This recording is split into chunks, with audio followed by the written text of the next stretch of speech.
NBA free agency, the Western Conference, it's looking like a gauntlet. It's looking like there's a lot of teams that are going to be competitive. It's going to be tough for even teams like the Lakers and the Warriors to even scratch the surface of getting into the playoffs, locking down a playoff spot. So we'll see. But in this video, I'm going to be ranking and breaking down the top 5 best teams in the West after free agency and after the draft.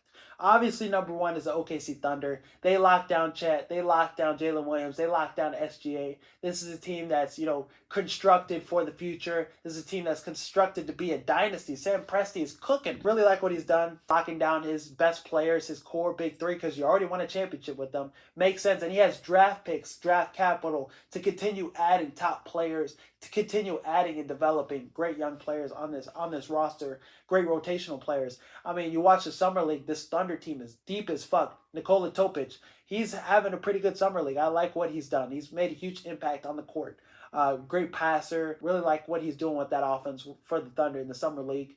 AJ Mitchell, too, is having a great Summer League. So this team is only going to get deeper, and they're returning everybody that made an impact on their team winning a championship. Alex Caruso's going to be back. Aaron Wiggins, Kassan Wallace. So the Thunder could be even better than they were last year. The Houston Rockets, I got them as number 2 as the second best team in the West. I really like the additions they made. DFS, great 3-and-D wing, and Kevin Durant's replacing the scoring production that Jalen Green gave you. You really didn't trust him after, the playoff performances he's put up. So you add Kevin Durant, a closer, a 30 points per game scorer in the playoffs in his career. And you just have so much lineup creativity. You could, do so many things. You could do 2 big lineup. You could even have Dorian Finney-Smith at center sometimes. So this Rockets team is really dangerous. They added great size. They added great depth. Clint Capella even as a backup big is nice. So I think they're the biggest threat to OKC. I think this is a team that won 50 games last year. They were the second best team in the West. They'll do that again this regular season. I think the Clippers at number 3. Really love the moves they've done. Brook Lopez, John Collins, getting this front court better. That was a huge need for them to address this offseason. Zubac was great last year. Should have been an all-star. Great defensively, too. But adding Brook Lopez as a backup big who's solid defensively, could shoot the 3, could be a stretch guy for you. You could do a double big lineup with him and Zubac. And then having John Collins at the power forward position, too. Nasty. He's a huge lob threat for James Harden. James Harden is going to average 11 assists a game this season with Zubac, John Collins, and Brook Lopez, and the other pieces he already has. So really excited about the season James Harden's going to have this year. Clippers still have flexibility and still have the ability to sign Chris Paul and Bradley Beal, which would be 2 huge additions to this team. If you had those 2 guys, Clippers are the best team in the West. And adding Chris Paul would just add another advantage to this team. Ty Lue is a great coach, but you would have another coach on this team, a guy that you could trust to lead the team down the stretch, lead the team in the playoffs, get the most out of the guys in the locker room. So Clippers, I think, are a huge winner for this offseason, and this is a team to watch out for. I know we say it every year, the Clippers are a dangerous team, but this feels like it's actually the year. I like the Denver Nuggets. They're the 4th best team in the West. I have the Clippers above them because they have backup bigs. They have bigs to throw at Jokic. They will make it a tough day for him.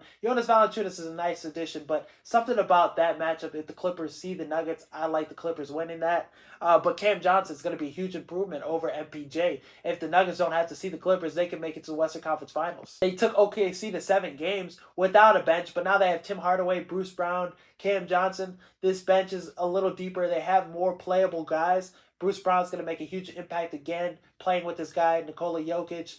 Tim Hardaway is going to shoot 40% from 3, playing with Nikola Jokic. And Cam Johnson is going to shoot 40% from 3. He could have average 20 with the Nuggets because he's such a great decision maker. He's going to be great in handoff situations too. He does everything better than Michael Porter Jr. Maybe Michael Porter Jr. is a better overall scorer, but as a defender, as a passer, as just a smart player, he's better than MPJ in all those categories. So I really like the Nuggets finally getting depth for Jokic. And Jonas Valanciunas, if he plays for the Nuggets, it's going to be a huge impact. It's going to be a better team. They actually want to play for this coach. They fired Calvin Booth, and it's paid off for them. So I think this Nuggets team is a team to watch out for. A lot of people are saying they could come out the West. I think number 5, Minnesota Timberwolves, is a team that is a top 5 team in the West.